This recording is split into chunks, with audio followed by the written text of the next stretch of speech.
성부와 성자와 성령의 이름으로 기도합니다. 사랑의 하느님, 예수 그리스도께서는 우리가 지극히 작은 자에게 베푸는 사랑이 주님께 행한 일이라고 가르쳐 주셨나이다.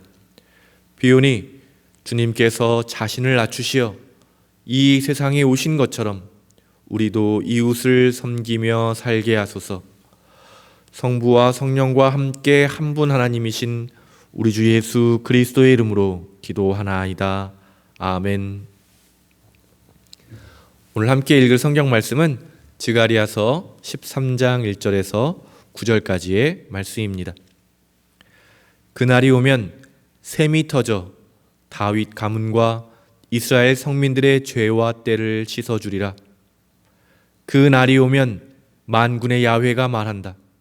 나는 온 세상에서 우상을 없애 그런 것은 기억조차 못하게 하리라.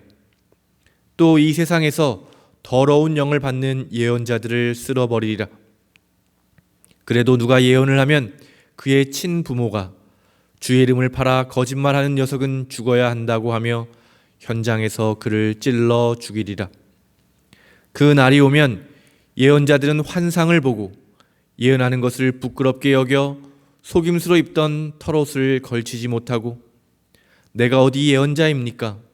농사나 지어먹는 사람입니다. 젊어서부터 미천이라고는 땅밖에 없습니다.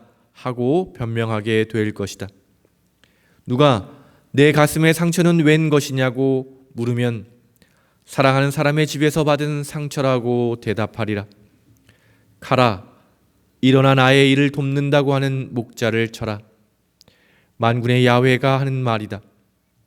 나의 목자를 쳐서 양떼를 흩뜨려라. 나 또한 손을 돌려 흩어지는 가련한 것들을 치리라. 내가 온 땅을 치면 야훼의 말이다. 셋 중에서 둘이 죽고 하나만 남으리라. 그 하나마저도 불 속에 넣어 찌꺼기를 거르고 순은과 순금을 갈라내듯 하리라. 그들이 내 이름을 부르면 내가 대답하고 내가 그들을 나의 백성이라고 부르면 그들은 야훼께서 우리 하나님이시다 하고 하리라. 주님의 말씀입니다. 성부와 성자와 성령의 이름으로 말씀드립니다. 네, 어제 말씀드렸던 것처럼 스가랴 12장부터 14장까지는 계속해서 연결되어 있는 구절들인데요. 오늘 함께 읽은 13장은 12장에 이어서 그런 그날에 일어날 이스라엘의 변화를 이야기하고 있습니다. 특히 마지막 부분의 이야기는 하나님께서 이스라엘의 어떤 심판을 통해서 그들을 연단하실 것이다 라는 예언의 말씀이 적혀 있습니다. 그날이 되면 이제 하나님께서는 가짜 신들을 다 없애버리시겠다 하고요.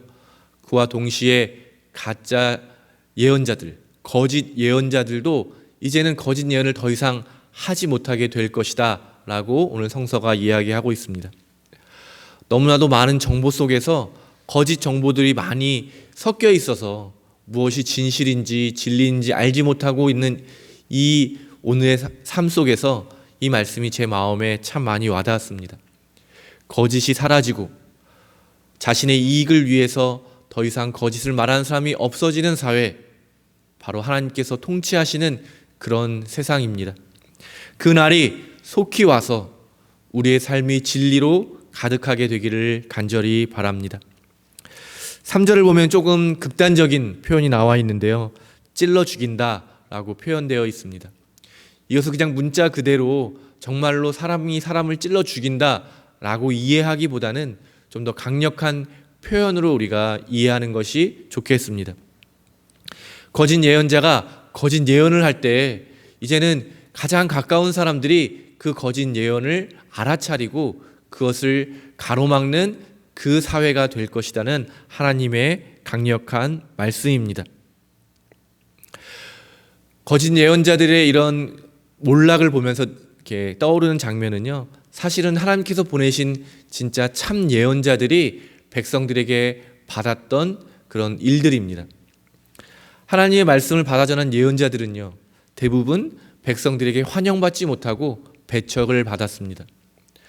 하나님의 말씀을 들은 하나님의 백성들은 귀를 막고 등을 돌리고 그들의 말을 듣지 않을 뿐만 아니라 하나님의 말씀을 전하는 이들을 박해하고 죽이고 가두는 일들이 이스라엘 역사에서 일어났습니다. 하나님이 통치하시는 마지막 그 날이 오면 이것이 역전되는 것이죠. 사람들의 귀에 달콤한 거짓말을 흘려주던 거짓 예언자들이 이제는 참 예언자들이 받았던 박해를 받게 됩니다. 더 이상 거짓을 말하지 않고 이제는 하나님의 참된 예언자도 이제는 자기의 삶의 자리로 돌아가게 된다고 이야기합니다. 5절에 보면 이런 말이 있는 것이죠. 농사나 지어 먹던 사람입니다.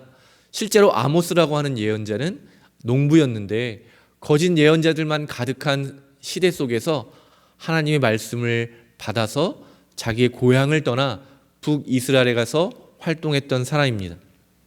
거짓 예언도 멈추겠지만 이젠 참된 예언도 더 이상 필요가 없습니다.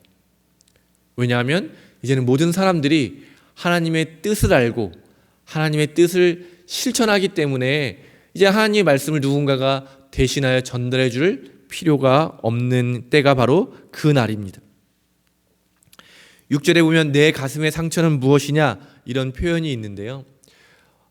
엘리야가 바알과 아세라의 선지자들과 대결하는 장면을 좀 생각해 보시면은요. 그들이 스스로의 몸을 막 자해하는 장면들이 나옵니다. 그래서 이 가슴의 상처는 아마 이렇게 자신의 몸을 이렇게 자해했던 그런 상처가 아닐까라고 추측해 볼 수가 있는데요. 사람들에게 거짓말을 전하기 위해서 꾸미기 위해서 고행을 한다든지 자기의 몸을 이렇게 괴롭게 한다든지 이런 것들을 통해서 자기의 말에 설득력을 높이는 일들이 많았던 것 같습니다. 그런데 이제는 더 이상 그렇게 하지 못하게 될 것이다 라고 하는 것이 6절의 말씀일 것입니다. 이 거짓 예언자와 참 예언자를 분별하는 일은 사실 쉽지가 않은데요. 왜냐하면 대단해 보이는 기적도 일어나기도 하고요. 그 사람들의 말에 힘이 있어서 사람들이 잘 속아 넘어가기도 하고요. 우리가 듣고 싶어 하는 말을 그들이 해주기 때문에 그 말에 이끌려 가기도 합니다. 사랑하는 교우 여러분, 하나님의 말씀을 들으시고 거짓을 밀어내는, 거짓은 듣지 않는 그런 분별이 여러분에게 있게 되기를 바랍니다. 그 기준은요, 그 앞 말을 꾸미고 있는 그 어떤 것이 아니라 그 말이 우리를 살리고 자유롭게 하는가, 아니면 구속하고 착취하고 억압하는가를 보면 알 수가 있겠습니다. 아무리 대단한 기적도, 아무리 대단한 고행도, 아무리 대단해 보이는 그 어떤 것도 그것이 그 거짓된 말을 꾸미고 있더라도 현혹되지 마시기를 바랍니다. 분명히 여러분 기억하셔야 될 것은 하나님의 말씀은 사람을 살리고 깨끗하게 하며 회복시키고 하나 되게 하고 자유롭게 한다는 사실입니다. 하나님께서 오늘 예언자를 통해서 말씀하신 이 그날 모든 거짓이 사라지고 하나님의 진리가 모든 사람들을 비추는 그 날이 속히 오게 되기를 바랍니다. 우리의 삶이 주님의 통치를 받아서 모든 거짓은 사라지고 오직 진리를 말하고 진리대로 살아가고 진리를 사랑하는 그런 우리의 삶이 되기를 이 아침에 간절히 기도합니다. 7절부터는 하나님께서 백성을 연단하시는 이야기가 나오는데요. 참으로 고통스러운 그런 일들의 연속입니다. 목자가 칼에 맞아 죽고요. 양들은 이제 흩어져 버립니다. 셋 중에서 둘이 죽고 오직 하나만 남게 될 것이라는 끔찍한 상황을 이야기합니다. 그런데 우리의 삶에서도 마찬가지죠. 끊임없이 고통이 있고 고난을 당하고 있는데요. 이것이 우리가 당하는 고통과 고난이 하나님의 징벌이고 우리를 죽이기 위한 것이 아니라 사실은 이런 고난을 통해서 우리를 순은, 순금처럼 연단하시기 위한 하나님의 사랑의 또 다른 모습이라는 것을 여러분 기억하시기를 바랍니다. 이 고통을 우리가 어떻게 이겨낼 수 있겠습니까? 우리는 정말 슬프고 넘어지고 실패하겠지만 하나님의 사랑이 그 고통 가운데서 작동하고 있고 결국 우리를 연단하셔서 우리를 다시 새롭게 하시고 온전하게 하실 것이라는 것을 믿는 수밖에 없는 것 같습니다. 우리가 시험을 통과하고 우리가 정결을 입게 되지 않는 한 우리의 삶은 계속해서 고난이 찾아오고 고통을 당할 수밖에 없을 것입니다. 사랑하는 교우 여러분, 시험을 잘 통과하시는 여러분이 되시기를 바랍니다. 우리를 위해 고난당하시고 죽으신 예수님의 그 십자가의 길을 통해서 우리의 삶이 구원되기를 바랍니다. 우리가 생명의 길로 나아가게 되기를 바랍니다. 예수님을 깊이 바라보고 그 발자취를 따르시는 교우님들 되시기를 바랍니다. 길을 찾지 못하고 죽어가고 고통 속에서 신음하는 우리를 불쌍히 여기셔서 길이 되신 예수님을 여러분 기억하시고 그분을 바라보시고 그 길을 따라가시는 그런 교우님들 되시기를 바랍니다. 이 길 역시 좁고 험난한 길이지만 바로 이 십자가의 길에 생명이 있다는 것을 여러분 기억하시고 그 길로 나아가시기를 바랍니다. 그 옆에 있는 넓고 쉬운 길도 분명히 있습니다. 그러나 그 길의 끝에는 멸망과 죽음이 있다는 사실을 여러분 기억하시면서 오늘 우리의 삶에 찾아오는 고난 가운데서 좌절하지 마시고 다시 한번 그 안에 있는 사랑을 발견하시고 우리를 살리기 위해서 우리에게 베풀어 주신 그 구원의 길, 그 십자가의 길로 담대하게 나아가시게 되기를 바랍니다. 하나님의 통치가 임하는 그 날이 우리의 삶에서 바로 오늘이 되기를 바랍니다. 진리가 온전히 드러나고 그 진리의 드러남으로 모든 거짓이 사라지는 그날, 우리는 고통 속에 있을 수 있겠지만 그 고통을 통해서 연단받고 순은과 순금처럼 깨끗하게 될 것입니다. 사랑하는 교우 여러분, 오늘 이 말씀을 통해서 힘을 얻으시고 이 새 날을 우리에게 주어진 이 새 아침을 힘차게 살아가시게 되기를 간절히 바랍니다. 성부와 성자와 성령의 이름으로 말씀드렸습니다. 아멘.